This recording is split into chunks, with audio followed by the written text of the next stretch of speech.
Hi hello నమస్తే welcome to our channel. నేను మీ సిరి. ఈరోజు మనం చెప్పుకోబోయే కథ మిసెస్ అగస్త్య పార్ట్ 22.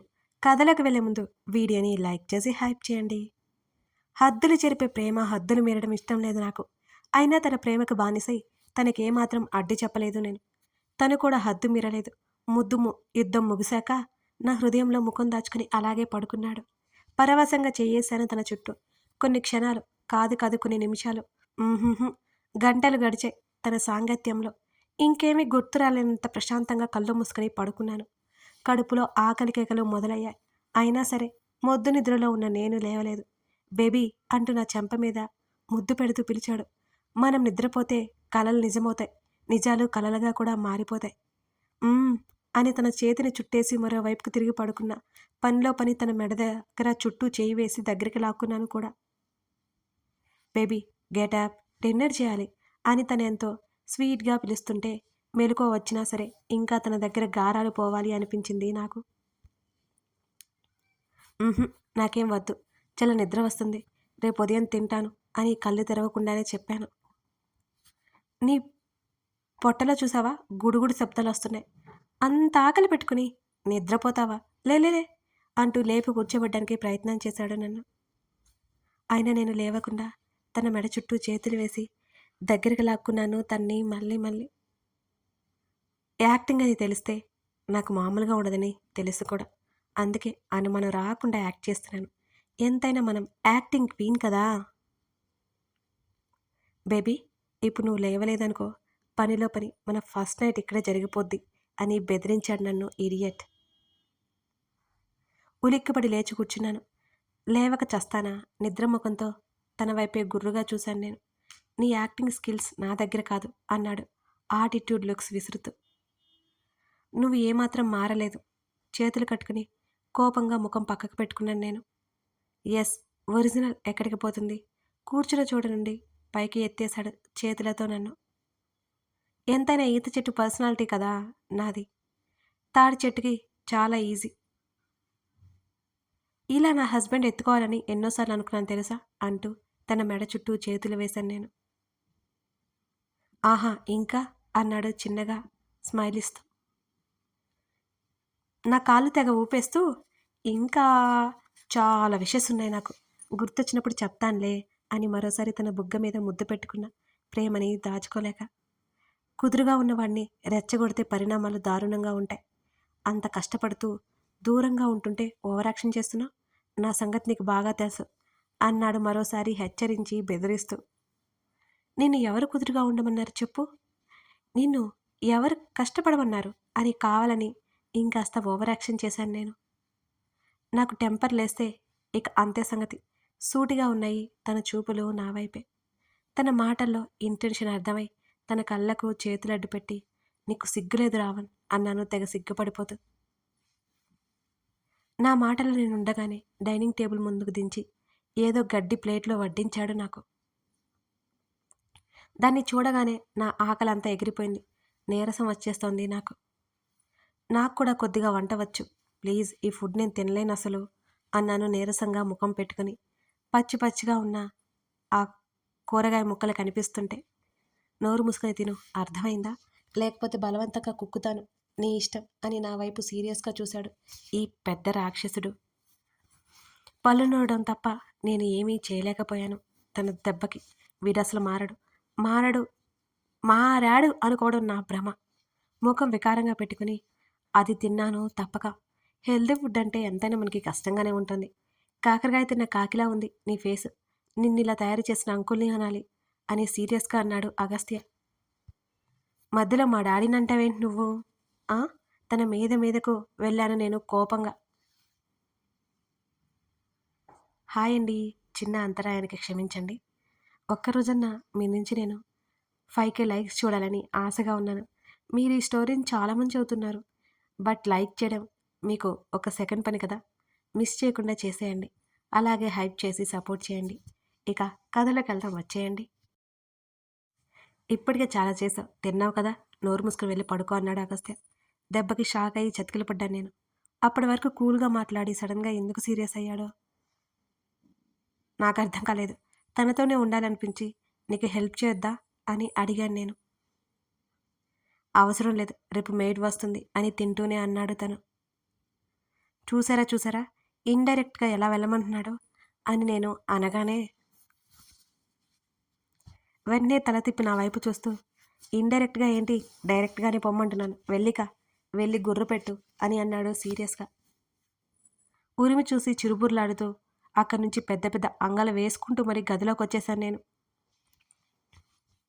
నన్నేమాత్రం పట్టించుకోకుండా తన పని తను చూసుకుంటూ ఉన్నాడు అతను. తను వచ్చేసరికి బెడ్ మీద పడుకొని, బెడ్ మీద మిడిల్లో పడుకుని అటు కొంచెం ఇటు కొంచెం మాత్రమే ప్లేస్ ఉంచాను, తనకి ప్లేస్ లేకుండా. ఎంతకీ రాడే, కళ్ళు మూసుకొని ఆలోచిస్తూ ఎప్పటికి నిద్రపోయాను నాకే గుర్తులేదు అసలు. ఉదయాన్నే మెలకు వచ్చింది నాకు. ఉదయం అంటే ఎర్లీ మార్నింగ్ ఏం కాదు, ఎప్పుడు సూర్యుడు మండిపోతూ హాయ్ చెప్తున్నప్పుడు వచ్చింది మెలకువ. మిస్టర్ అగస్త్య చక్రవర్తి గారు కూడా ఇంకా సోఫాలో నిద్రపోతున్నాడు. నేను హట్ అయ్యాను తన పనికి. గబగబా బెడ్ దిగి దగ్గరికి వచ్చాను. ఆ ప్రాసెస్లో నా చెయ్యి నా తల రెండు నొప్పి పుట్టే. నైట్ నిద్ర దేనికి తాలేసి కొట్టుకున్నానో ఏమో, తలంతా దిమ్ముగా అనిపించింది నాకు. హాయ్ రావణ్ రాక్షస్ అని పిలిచాను. ఏంటి అన్నాడు ఆవలిస్తూ లేచి కూర్చొని తను. అక్కడ బెడ్ కనిపిస్తుంది కదా, నువ్వేంటి ఎక్కడ పడుకున్నావు అని నడుం మీద ఒక చెయ్యి పెట్టుకుని మరొక చేత్తో సైగ చేశాను. అలాగే అడిగాను తన్ని. బెడ్కి అడ్డంగా ఉన్నావు నువ్వు, ఇంకా నేనెక్కడ పడుకోవాలి అంటూ లేచి బెడ్షీట్ ఫోల్డ్ చేస్తున్నాడు తను.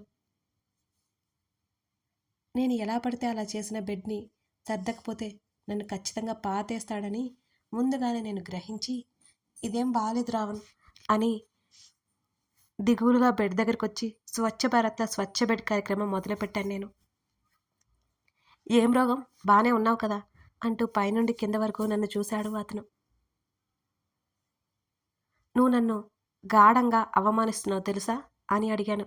ఏంటి అని చిరాగ్గా ముఖం పెట్టి అన్నాడతను.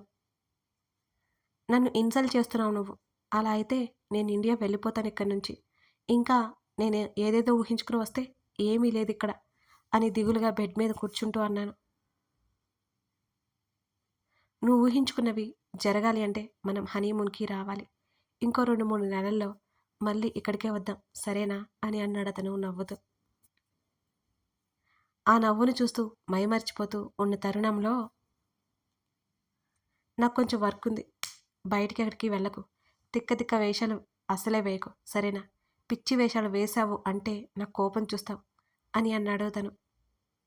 ఓయ్ ఏంటయ్యా తెగారుస్తున్నావు, పిచ్చి వేషాలు తిక్క వేషాలు అంటావు, నేనేం ఏమైనా చిన్నపిల్లని అనుకుంటున్నావా, నీకు అసలు నేనేం చేశాను ఒక్కటి చెప్పు అని గైగైన అరుస్తూ తన మీదకి వెళ్ళాను.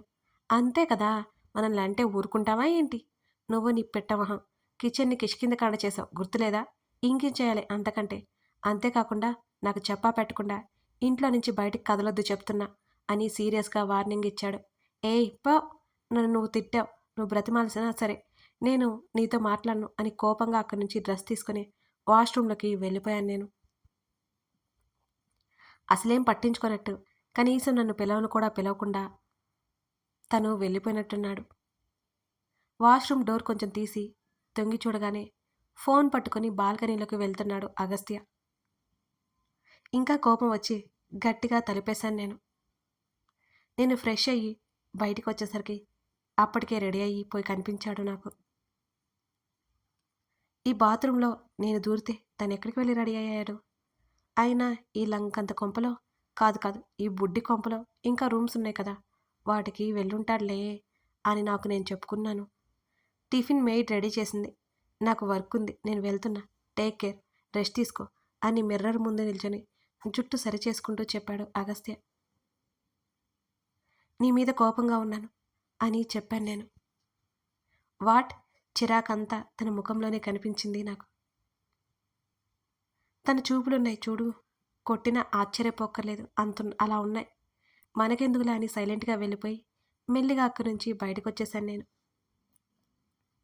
వామో, చిటికలో తప్పిపోయింది, ఏదో కోపంలో ఉన్నట్టున్నాడు, ఇప్పుడు కదిలిస్తే ఖచ్చితంగా తంతాడు కూడా, అవసరమా మనకి అనుకుంటూ నేను ఉండగా గుమగుమలాడే సువాసన నా ముక్కుని తాకింది ఒక్కసారిగా. ఇండియన్ వంటని నా బ్రెయిన్ సంకేతాలు పంపింది.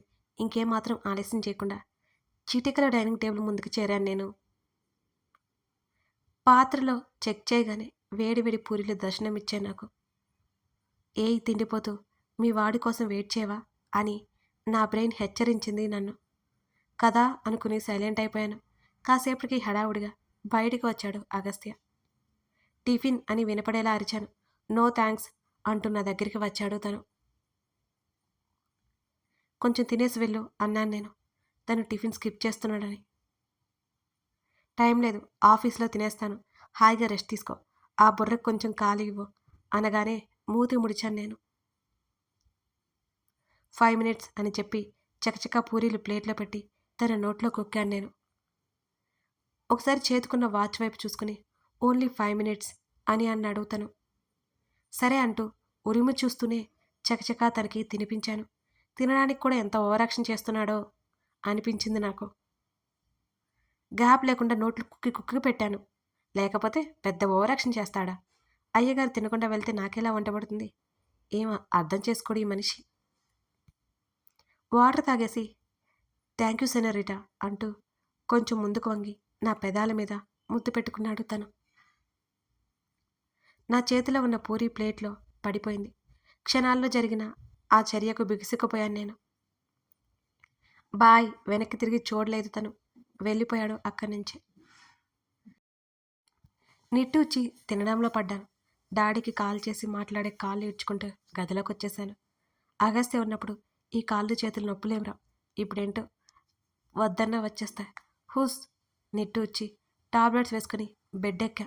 రామ్ నుంచి నాకు కాల్ వచ్చింది. అయ్యో ఆ రోజు రామ్కి తిరిగి కాల్ చేయలేకపోయానని తల బాదుకున్నాను. వెంటనే లిఫ్ట్ చేసి రామ్ అని అన్నాను నేను. శ్రీదా అని పిలిచాడు రామ్. ఎప్పుడూ శ్రీ అని ఆప్యాయంగా పిలిచే రామ్ గొంతులో ఈసారి ఆప్యాయతకు బదులు సీరియస్నెస్ తెలుస్తోంది నాకు. రామ్ హౌ ఆర్ యూ అన్నాను. నిజానికి ఇంకేం మాట్లాడాలో నాకు తెలియట్లేదు. పర్వాలేదు శ్రీ, నువ్వు బాగానే ఉన్నావు కదా అని అడిగాడు రామ్. ఆ అన్నాను నేను. నువ్వు ప్యారిస్ వెళ్ళావు కదా, ఈరోజు నేను బయలుదేరుతున్నాను అని అన్నాడు రామ్.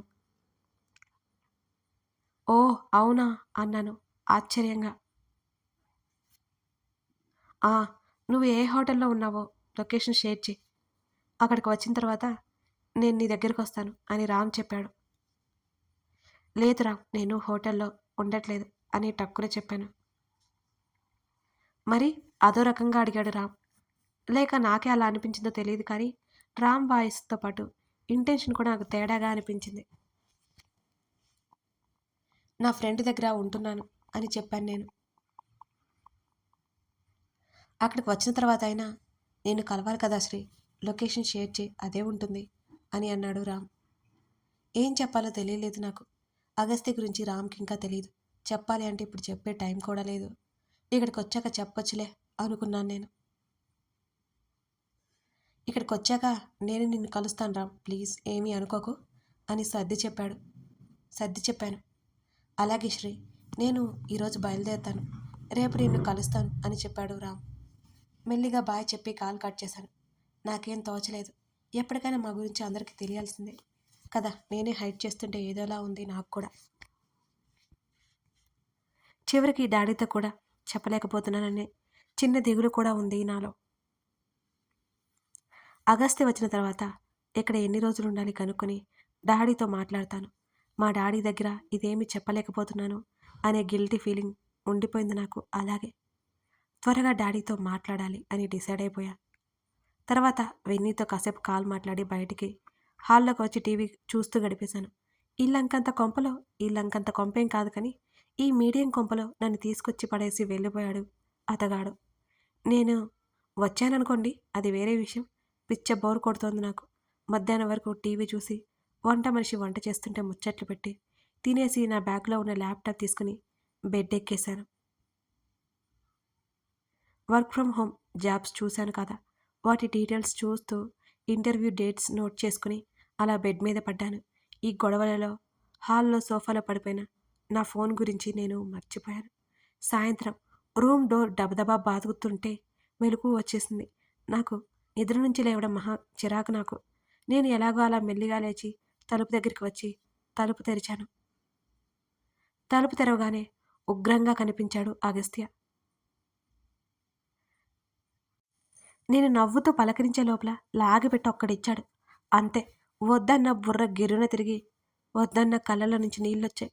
ఒక క్షణం ఆగకుండా నన్ను గట్టిగా హత్తుకున్నాడు.